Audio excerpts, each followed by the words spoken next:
Hello and welcome to a new video, and today I will be counting down my top 10 master stories.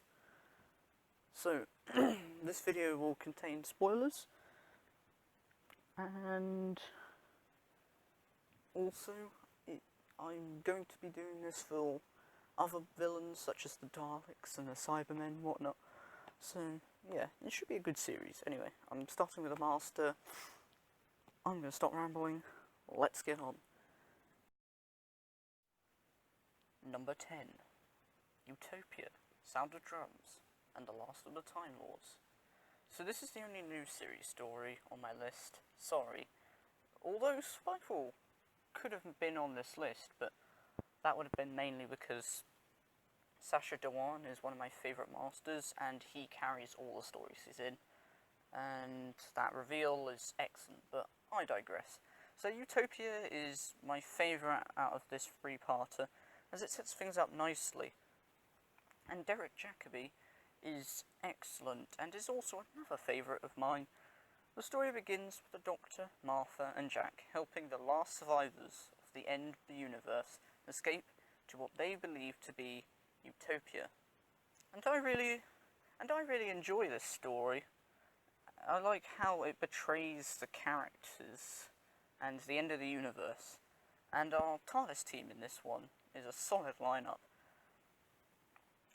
The next two parts show the newly regenerated Master, John Sims, at the height of his power, and he becomes the most evil thing in existence, a politician. The Master takes over the Earth by killing the President of America and ruling the planet by fear with his toglophane. Now, the ending is a bit naff, but I ask you, how else could they have ended it? The Master had literally won, and nobody stands a chance at beating him due to how he has set himself up, so he literally had control over everything. Number 9. The Deadly Assassin. This story is an excellent one. It is one of the earliest stories featuring the Time Lords, and the Doctor is on his own. This is also the first appearance of the Master since Delgado. The Doctor goes to Gallifrey, where the Master has the President of the High Council of Time Lords executed in order to draw him out. The Master has used all his regenerations and will do whatever he can in order to survive. The Master is shown without limits, and he is willing to even destroy Gallifrey and the Time Lords. This story also features Chancellor Goff as the Master's co-conspirator, who is also one of the Time Lords who exiled the Doctor to Earth in Season 6 in the serial The War Games. I really like this story for the bizarre and surreal and creepy scenes in The Matrix, where the Goff tries to hunt down and kill the Doctor. For example, when he tries to drown him, or the train coming to run him over, or the operating scene with the anaesthetic, and more. Number 8. The End of the Line, from The Last Adventure. Before I talk about this one, I just want to say that Vampire of the Mind almost made it onto this list, but I think that this story is very underrated. The Doctor and his latest companion, Constance, investigate a commuter train that has lost its way. The Last Adventure box set has to be one of my favourite Big Finish releases, and is full of excellent stories with some of my favourite companions, although I have no idea who Constance is. The box set essentially exists to bring about closure for the stories of the underrated Sixth Doctor and the Valeyard, who never got the endings they really deserved.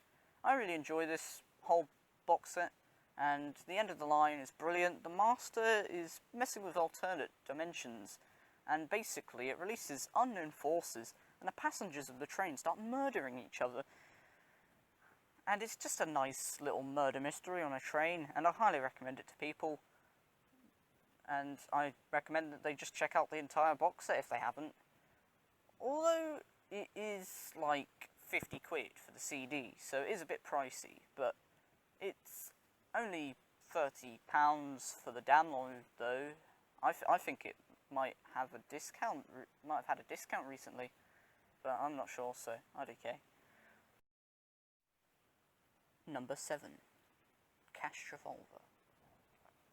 Castrovolva follows on from the events of the Fourth Doctor regeneration story, Logopolis, and introduces Peter Davidson as the Fifth Doctor.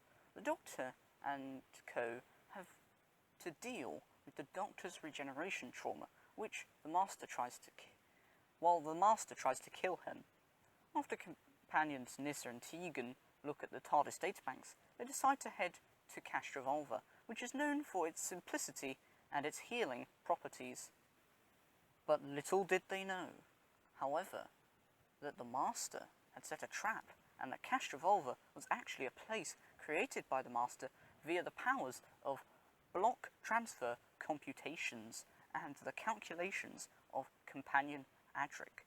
This story is one of my favourite post-regeneration stories, and Davidson and Ainley do excellently in their new roles, and Ainley is my favourite Master. Number 6. The Frontier in Space. And of course this list wouldn't be complete without Pertwee Delgado story. In my opinion, Delgado's Master is at his best in this story. The Doctor and Jo end up in the middle of a plot to pin the Draconian and human empires against each other. The Master is using the Ogrons to do this, and he uses this device to make the two factions see each other raiding their cargo ships. This is Delgado's last story as the Master, and he does a terrific job being extremely manipulative. Plus, the Master and the Daleks even team up, and they plan to take over the Empires while they're busy fighting each other. And the cliffhanger at the end of the story, spoilers, which is the Doctor being shot, is cool, as it leads into one of my favourite Dalek stories, The Planet of the Daleks. Number 5. The Keeper of Traken. This is an excellent story, and I always enjoy it as it features my favourite Doctor, and it is the first story to feature Geoffrey Beevers, who is another favourite of mine, and he is always brilliant in his Big Finish stories. It introduces the later companion Nyssa and the character Tremus, Anthony Ainley, who is Nyssa's father. The Master sets in motion a plan to make him the next Keeper of Traken, as the old Keeper is about to die. The Keeper contacts the Doctor and Adric, as he is concerned about a great evil, and he has appointed Tremus to be his successor. The Keeper possesses many powers, and the Master does manage to gain some, although for a brief period. Beevers is excellent as the Master / Milker, and always feels like he's in control. And at the end of the story, Beevers takes over Tremus's body, and the Master has a new body at last. Number 4. Beneath the Viscord. The Big Finish War Master series is amazing, and I wanted to put one story from that on this list. And this was extremely difficult. At first I wanted to put down maybe something from Anti-Genesis, but eventually I decided on the very first story from the series, Beneath the Viscord, as it introduces us to Jacoby's Master, who is amazing. I think he has to be one of the most evil Masters, and I adored how manipulative he is in this one. Basically, he's made a deal with the Daleks, who, basically, in the deal, they let him locate his TARDIS, and then he serves them in return. He infiltrates a group of rebels who are opposed to the Daleks, and he convinces them that he is the Doctor, in order to let them lead him to his TARDIS, which they think is a bomb, a weapon which they plan to use to destroy a Dalek ship. The story ends with the Daleks killing all the rebels, and the Master gets in his TARDIS and leaves, having been using the Daleks and the rebels, and he also ages to death a few rebels before he leaves in his TARDIS, which is cool, so cool. I really enjoyed how he acted as a sweet old man when he was pretending to be the Doctor, and then he is so evil as himself and says some brilliant line about how the universe is a fruit tree which is his for the picking while everyone's mixed up in the Time War. In conclusion, Jacoby is really good, and you should listen to the War Master. And I believe that Beneath the Viscord is free as a download on the Big Finish website, so yeah, feel free to give that a listen. Number 3. Survival. This is the final episode of the classic series, and is probably one of my favourite McCoys, and one of the best episodes ever. The Doctor takes Ace back to her home in Perryville, where they discover that people have been going missing along with a few of Ace's friends. The Doctor almost starts to figure out things immediately, and starts to set a trap for some suspicious looking cats. The cats turn out to be scouts sent to bring their prey home to their planet, the planet of the Cheetah People. And it turns out that the Master has been stranded there and has been attempting to control the power of the Cheetah People for himself.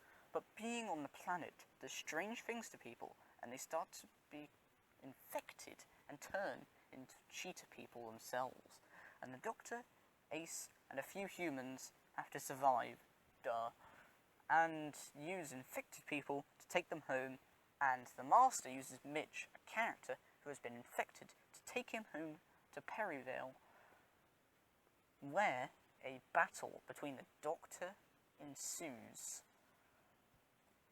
I really enjoy the story, as all the characters give great performances, and this is Amy's last appearance in the show, apart from that awful video game, which we'll never speak of.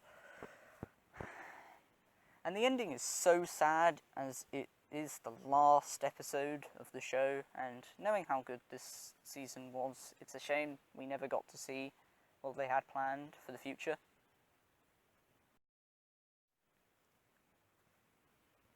Number 2. Logopolis. This is my favourite regeneration story, as we see the departure of my favourite Doctor, Tom Baker. And this is the first story with Ainley fully as the Master. First off, the soundtrack for Logopolis and Castrovalva are the best. The music is excellent. The Doctor must deal with entropy, and he seems to know that he's going to regenerate after speaking with the mysterious Watcher. As the story progresses, we find out that the universe had been past the point of collapse with no return, and that Logopolis was the only thing that held things in balance. The Master had unknowingly increased the rate of the collapse of the universe when he silenced Logopolis, so the Doctor and the Master team up in one last desperate attempt to cease the collapse of the universe. However, just as they were about to do so, the Master betrays the Doctor, and instead he decides to use it all to his advantage. The Master broadcasts a message offering people a chance to live under his leadership or perish. The Doctor halts this, but in the attempt falls to his death. It's the end, but the moment has been prepared for. The Watcher was the Doctor all along. Before I talk about my first place, here are some honourable mentions. The Mind of Evil, Trail of the White Worm, Planet of Fire, Mark of the Rani, Vampire of the Mind, Dark Water, World Enough and Time, and Spyfall. Now on to my first pick, The Master. As part of Big Finish's Villains trilogy, they explore some of Doctor Who's villains in unorthodox ways. The Master is about a character called John Smith, who invites his friends to his house. This story hints at the Master's origins and betrays him extremely well. This story is one of the ways in which I would like the character to be done in the future, as it betrays him in a fresh and dark way. And Jeffrey Beavers gives his best performance as the renegade Time Lord and the kind old John Smith, while McCoy does an excellent job at being the 7th Doctor who just wants his old childhood friend back. As part of a deal the Doctor makes with death, the Master lives out his life as Dr. John Smith and saves many lives, but the Doctor, in return, has to kill. Hope you enjoyed, and I plan on doing this for the Daleks and making a video for my 4th Doctor collection, my 4th Doctor DVDs in the future. So yeah, hope you enjoyed. Bye for now.